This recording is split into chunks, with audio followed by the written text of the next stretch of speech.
Je m'appelle Magloire Keteouli, originaire du Togo. Je suis séminariste pour le diocèse d'Evry-Corbeil-Essonnes et j'habite à la maison pastorale Saint-Robert à Tismons et je poursuis ma formation à l'Institut supérieur de pastoral catéchétique à Paris. Alors je m'appelle David Michael Tanga, je suis originaire du Cameroun, c'est en Afrique centrale. Je suis arrivé en France, ça va faire en août prochain, 4 ans. Je suis arrivé dans un contexte de formation en vue du sacerdoce. Je peux dire que ma vocation, je l'ai eue quand j'étais étudiant, quand j'étais à l'université, il y a quoi, c'était en 2002. En fait, je suis né dans une famille chrétienne catholique, très pratiquante. J'ai été baptisé bébé, comme le reste de mes frères et sœurs. Et mes parents ont voulu très tôt que j'intègre le groupe des servants d'hôtel. Donc j'ai intégré le groupe des servants d'hôtel. Et plus tard, vers l'âge de 18 ans, ça ne m'intéressait plus trop vraiment. Et puis j'ai quitté le groupe. Et donc en 2002, un ami est venu me parler de la GEC, la jeunesse étudiante catholique. Comme j'avais plus envie d'intégrer un groupe, j'ai décliné l'offre. Et il m'a pris un peu par les bons sentiments.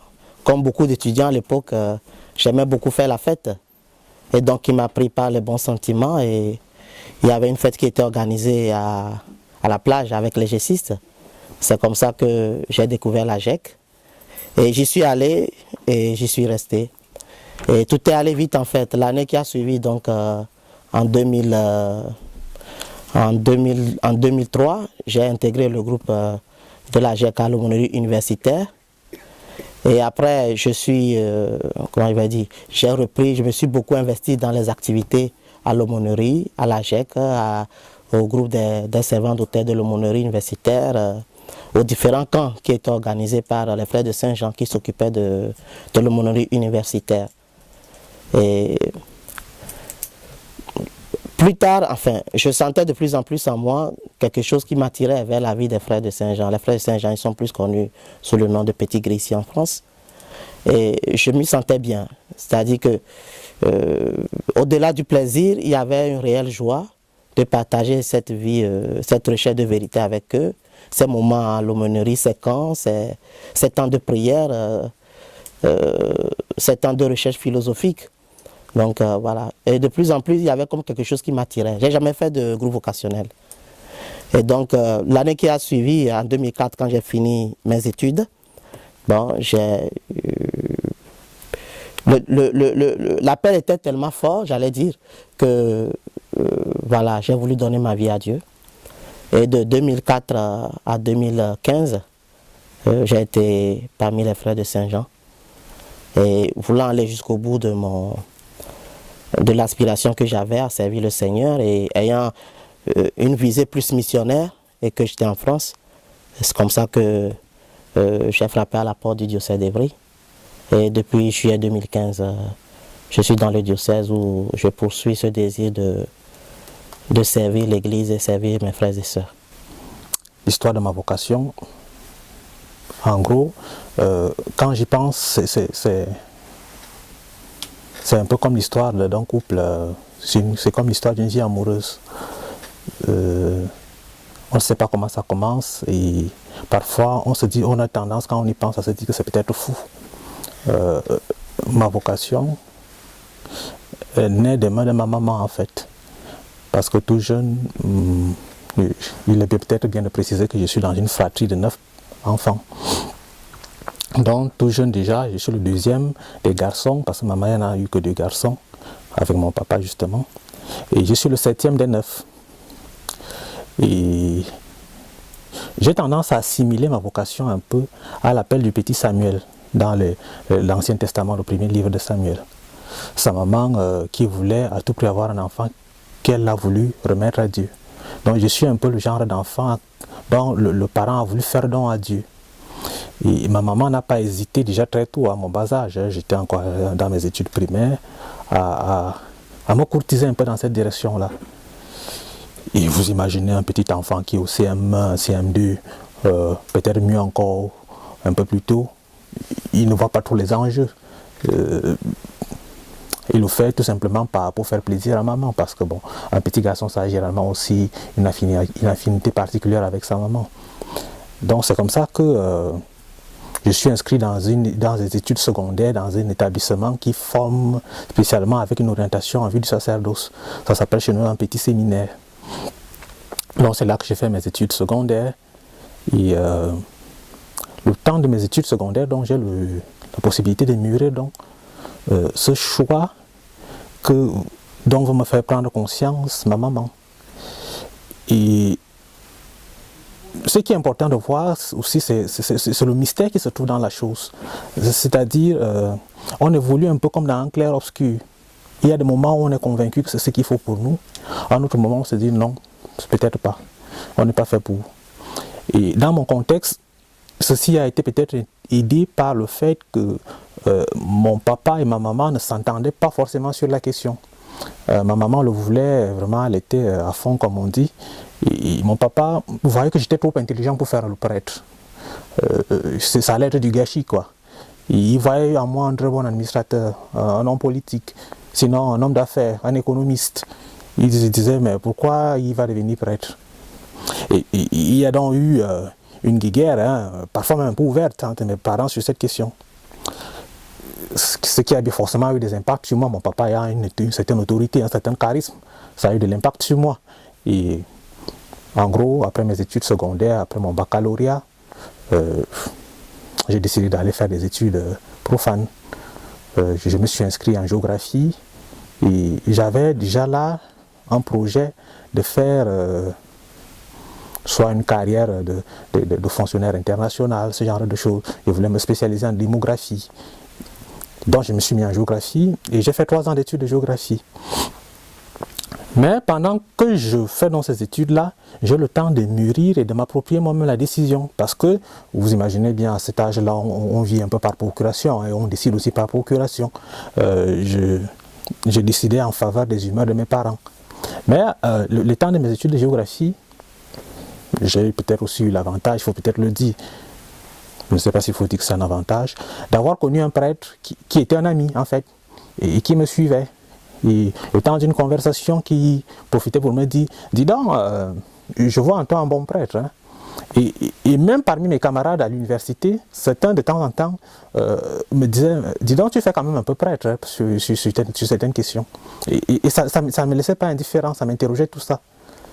Et voilà qu'au terme de mes 3 ans d'études de géographie, j'ai décidé de voir un peu la question un peu de près.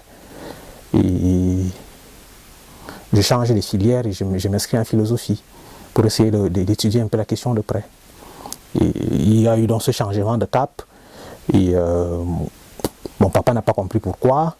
Et lui et moi, on a dû s'affronter sur la question, il n'était pas d'accord, il me demandait ce que j'allais faire en philosophie alors que j'étais bien embarqué en géographie et qu'il y avait des perspectives qui se présentaient.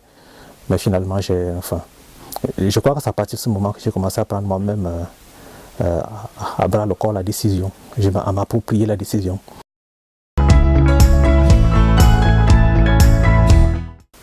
En gros, je vais me mettre dans mes études de philosophie qui vont déboucher finalement sur la décision d'intégrer un séminaire. Et ceci, je passe le fait qu'il y a eu des années où je me suis engagé finalement dans le monde professionnel. J'ai travaillé pendant 2 ans et j'ai essayé de vivre comme tous les jeunes ordinairement, quoi. Et cette question ne s'éloignait pas de moi. Je crois plutôt que plus je voulais m'en éloigner, plus ça se rapprochait de moi. Et finalement, je me suis décidé à intégrer un séminaire. Et c'est dans ce contexte que, pour ma formation, on m'a envoyé en France.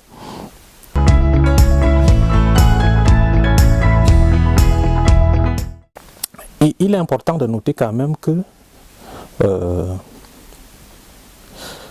c'est une démarche qui n'est pas simple. Hein.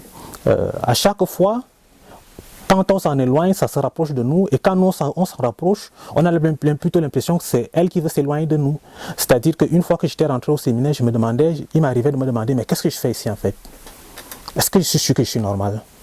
Est-ce que je me rends compte que je n'aurai pas une femme, je n'aurai pas d'enfant, et que je ne poursuis pas un gain de ma vie, c'est-à-dire que je ne cherche pas à gagner ma vie.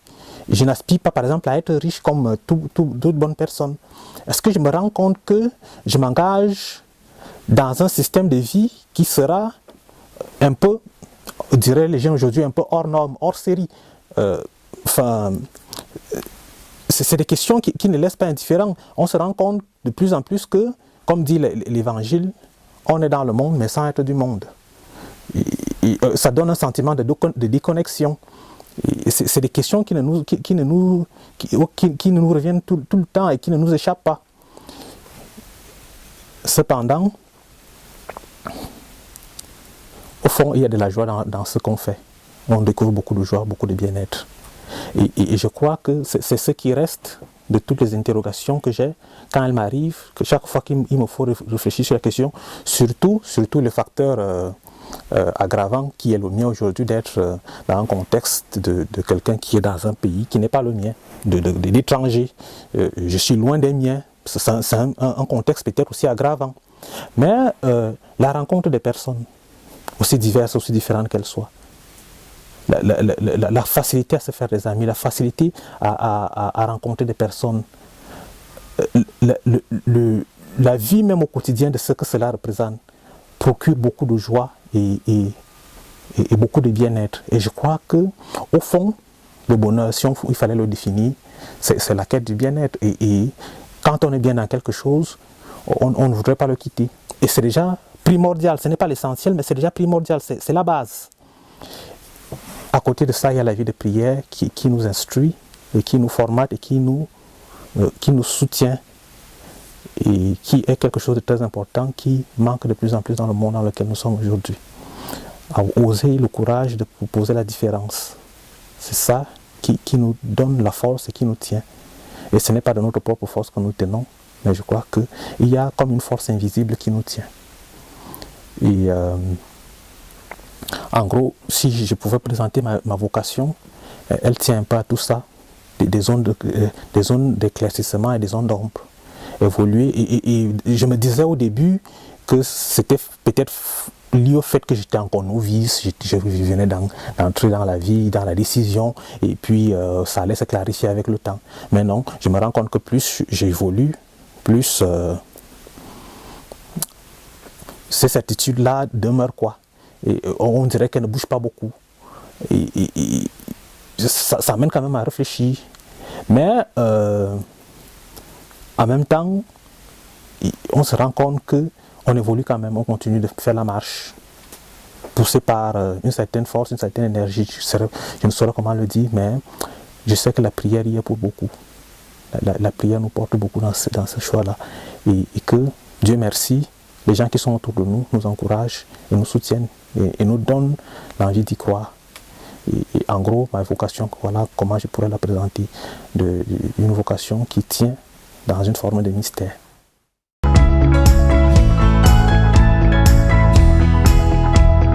Rapidement, il faut dire que je suis en dernière année de formation séminaire. Normalement, la prochaine étape, c'est le diaconat. Bon, je n'ai pas encore été appelé, mais tel est mon désir. Mais j'ai surtout compris aussi que, en tout cas par l'expérience que j'ai eue à Saint-Jean, que la vocation demande un abandon. L'abandon à Dieu. C'est lui qui nous conduit, c'est lui qui sait où est-ce que nous allons. Bien sûr, il ne nous force pas, mais il nous donne cette grâce de pouvoir suivre le chemin qui nous conduit.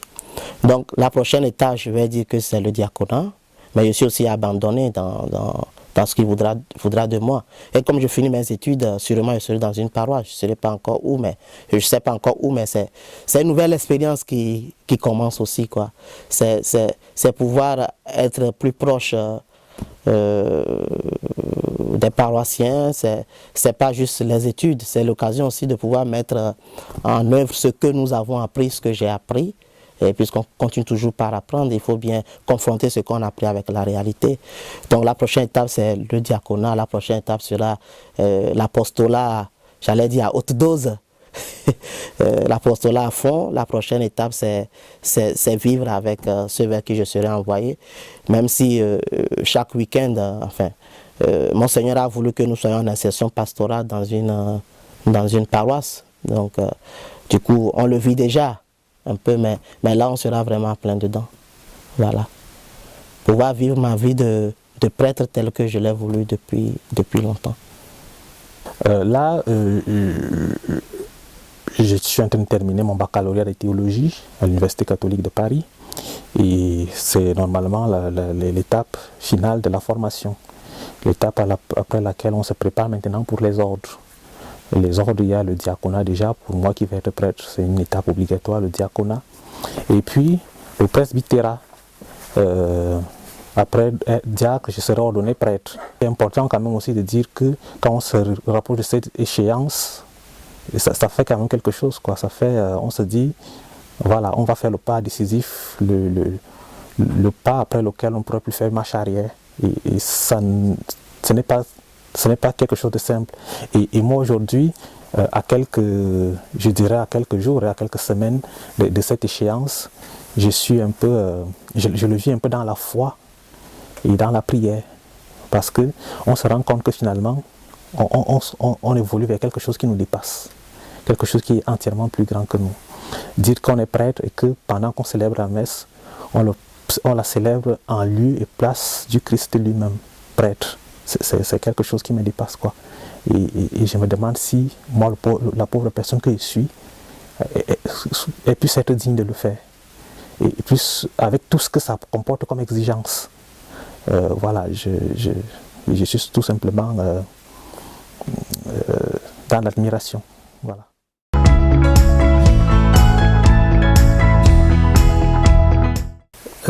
La question m'a fait penser à l'interview le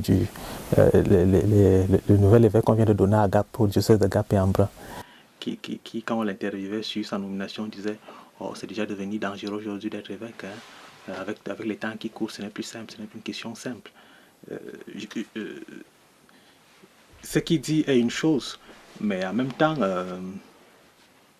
c'est vrai, aujourd'hui être prêtre, c'est une décision dans la société dans laquelle nous sommes aujourd'hui, la société française, enfin pas seulement, hein, la société, le monde dans lequel nous sommes, être prêtre, ce n'est plus une question simple.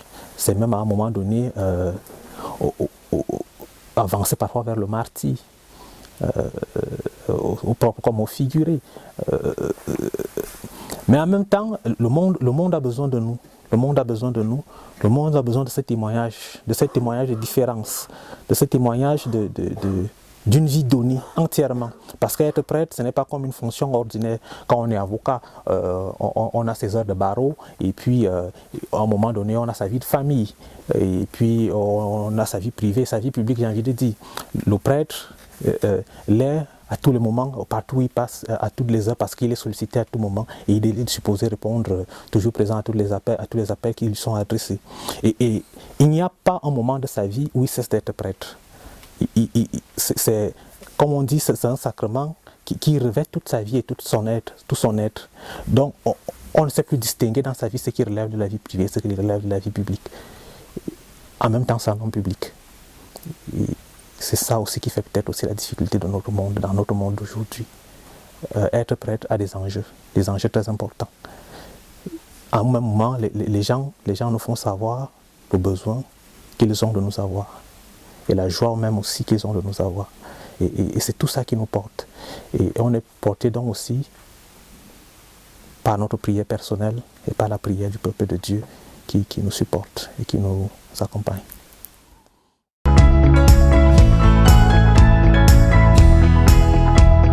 Je vais dire que le Seigneur n'a pas de... Comment il va dire? Il appelle à son bonheur. Il appelle chacun comme il le sent, chacun peut répondre comme il le sent. J'ai comme l'impression, en tout cas ce que je remarque, peut-être que ce n'est pas absolu, Mais ce que je remarque, c'est que nous vivons des moments où il y a une crise d'engagement. Une crise d'engagement au sein du mariage, une crise d'engagement au sein de la société. Je veux parler d'engagement durable, d'amitié avec quelqu'un. Nous sommes un peu dans ce que nous appelons la génération du zapping. Et ce n'est pas évident de pouvoir s'engager. Et donc, de ce que j'entends des fois de la part de certaines personnes, s'engager dans une vie de vocation de prêtre, c'est un peu triste, quoi. Surtout quand on est jeune, on ne peut pas faire la fête, on n'est pas libre de ses mouvements. Pour le moment, on est jeune, quoi, profitons de la vie. Je crois que oui, quand on est jeune, il faut profiter de la vie, mais il faut le profiter aussi à bon escient. Je ne vais pas dire que la vocation du prêtre, c'est la meilleure vocation, mais puisque la vocation du mariage est une très très belle vocation aussi. Mais j'invite les jeunes particulièrement à ne pas avoir peur. Parce que moi, j'ai vécu, comment je vais dire, dans l'histoire de ma vocation, ça n'a pas été toujours facile, comme rien n'est facile dans la vie. Mais j'ai reçu beaucoup, j'ai beaucoup reçu, j'ai vécu des moments de joie et de fête, j'ai appris à fêter autrement. Voyez, je disais tout à l'heure que quand j'étais étudiant, je fêtais beaucoup. Je suis un homme de joie, mais j'ai appris à canaliser ma joie autrement, à le vivre autrement. Donc, ce n'est pas une vie triste, la vocation à servir le Christ. J'ai quitté mon pays, j'ai quitté ma famille, j'ai quitté mes amis, mais j'en ai reçu plein d'autres de diverses nationalités. Et cela fait ma joie. J'ai eu à des moments certains qui ne me connaissaient pas, qui m'ont soutenu. Cela fait ma joie. Pour dire que nous pouvons la vivre autrement. Et surtout, je veux dire, pour moi, ça a été les servants d'hôtel, ça a été la GEC. Pour d'autres, c'est l'aumônerie. Pour d'autres, c'est tant de pèlerinage à Thésée. Pour d'autres, c'est cette expérience d'église. Pour d'autres, ce sont les JMJ. Je veux dire, le Seigneur nous appelle. Peut-être nous fermons tout notre cœur, nous avons peur. J'aime bien ce chant qui dit « Ah, qu'ils sont beaux sur la montagne ». Les pas de ceux qui apportent la bonne nouvelle. Effectivement, c'est tous les baptisés qui apportent la bonne nouvelle. Mais le Seigneur veut aussi qu'il y ait certains qui soient mis à part, qui soient consacrés, qui leur soient donnés, qui aiment Dieu, qui soient témoins de cet amour personnel avec Dieu, qui soient témoins de cet amour pour les hommes, qui soient témoins de cet amour pour l'Église, au service des frères. Et je lancerai aussi un mot aux parents. Parce que, vous voyez, les parents jouent un rôle important dans l'éducation des enfants. Aujourd'hui, il y a tellement de choses, c'est difficile de faire la priorité entre les études, les loisirs, le sport, l'avenir de l'enfant, l'aumônerie, la caté, la vie de foi. C'est pas évident de pouvoir... les choses vont trop vite. Et je crois que les parents peuvent aider aussi les enfants à ne pas avoir peur, à oser. Mes parents, à moi, ont voulu que je fasse cette expérience d'église à travers les servants d'hôtel. Après, j'ai trouvé mon chemin tout seul. Je crois que les parents peuvent aussi... Bon, des fois, on a peur de pousser, des fois, nous poussons trop. Trouver le juste milieu pour pouvoir aider les enfants à faire ce pas, à entrer dans un groupe de vocation. Il y a plein de sessions qui sont organisées pour réfléchir sur sa vocation. Pas forcément pour devenir prêtre ou sœur ou religieux, mais voilà, sa vocation au sein de l'Église, sa vocation de marier, sa vocation de prêtre. Et oui, je vais dire aujourd'hui, s'il fallait recommencer, j'allais encore recommencer à faire ce choix, puisque je me rends compte que je ne suis pas digne, mais que le Seigneur me donne beaucoup et qu'il me donne la force chaque jour de témoigner plus. Et je finirai par ça. Le prêtre, c'est comme il est un homme comme tous les autres. Donc, on ne peut pas dire que nous méritons, on ne peut pas dire que c'est facile. Non, ce n'est pas facile. Mais voilà, il y a la communion des saints, il y a la communion de l'Église, il y a la communion de tout le monde. Donc, voilà, je voudrais inviter aussi le peuple de Dieu, tout un chacun, à pouvoir, on dit en langage de jeunes, se serrer les coudes, mais j'allais dire plus simplement prier les uns pour les autres. Prier pour nous qui nous mettons sur ce chemin, pour pouvoir témoigner plus de cet amour, de l'espérance des enfants de Dieu, ce que nous portons. Prier aussi pour les uns pour les autres, prier pour les prêtres, pour qu'ils puissent aller jusqu'au bout. Parce que oui, des fois, nous passons par des moments de doute, des luttes internes, des difficultés, des coups de barre, quoi, comme tout le monde. Des fois, il nous arrive de faire de mauvais choix. Et nous avons besoin de vos prières pour pouvoir aller jusqu'au bout de ce cheminement. Et voilà. Demain, c'est le dimanche des vocations. Demain, c'est le dimanche des vocations. Et j'espère que ce petit témoignage, si modeste soit-il, puisse susciter dans le cœur des jeunes, dans le cœur même des personnes âgées, il y a ce qu'on appelle les vocations, entre guillemets, tardives, mais dans le cœur de chacun, cette belle vocation à pouvoir servir l'Église dans la radicalité de l'Évangile, mais radicalité très aimante, j'allais dire. L'amour est radical. Merci. Est-ce qu'il faut dire aux jeunes, les jeunes aujourd'hui, ils ont peur. Ils ont peur d'une vie qui semble déconnectée, d'une vie qui semble, ou qui va attirer tous les regards, parfois de moquerie, de stupéfaction. Ils ont peur d'une vie même déjà en soi exigeante, parce qu'être prêtre c'est exigeant, c'est renoncer, ça contient beaucoup de renoncement. Je crois qu'il y a tout ça qui effraie. Et chaque fois quand on rencontre un jeune, la première question qu'on nous pose c'est de dire comment vous faites, vous ne serez pas marié, comment vous allez le faire, enfin il n'y a pas de vie de famille, comment vous allez le faire. J'ai envie de dire aux jeunes que la vocation c'est une décision personnelle, oui, mais elle est portée pas seulement par soi-même, mais il y a Dieu lui-même qui est là-dedans, qui nous appelle, parce que c'est Dieu finalement qui vient à notre rencontre. Le petit Samuel dont je me suis basé pour m'inspirer de ma vocation, finalement c'est Dieu qui l'appelle. Il lui dit Samuel, et il lui dit parle Seigneur, ton serviteur écoute. C'est important l'écoute, de développer l'écoute. Et d'écouter son cœur qui nous parle. Et j'ai envie de dire, finalement, pour le résumer, qu'il y a beaucoup de joie dans cette vie-là. Je suis heureux. Et je crois que les jeunes ont peur parce qu'ils se disent qu'ils n'auront pas, ils perdront leur vie, ils n'auront pas de joie. Moi, je suis heureux dans ce choix de vie que je fais. Et quand je m'y engage, c'est plus par rapport, c'est aussi par rapport à cette joie que j'ai de le vivre. Et plus parce que je sais que comme le dit l'Évangile, celui qui perd sa vie, il a fini par la gagner. Voilà.